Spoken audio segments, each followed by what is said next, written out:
A couple, Sarah and Jake, rented a remote cabin in the woods to escape the noise of the city. It was perfect. Quiet, surrounded by nature, and miles from anyone.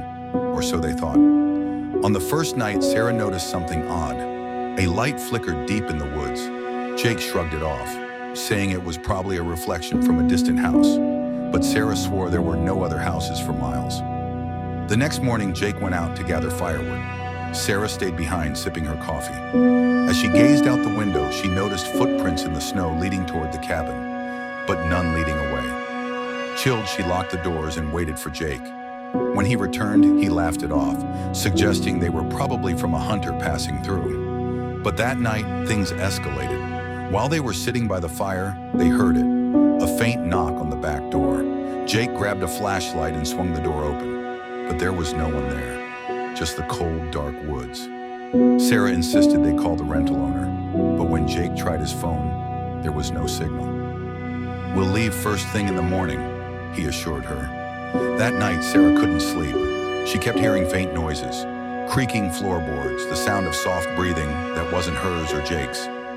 Then came the moment she couldn't explain. She turned over and found Jake already awake, staring at her with wide, terrified eyes. "Jake, what's wrong?" she whispered. He didn't answer.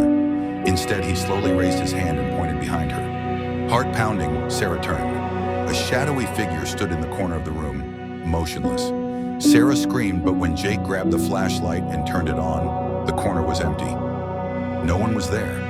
They didn't wait until morning. They grabbed their keys and fled the cabin. But as they drove away, something made Sarah look in the rearview mirror. Sitting in the back seat, just for a second, she swore she saw the shadowy figure again.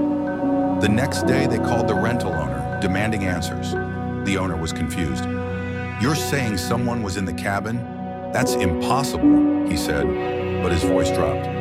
"Actually, a guest did report seeing someone there once before.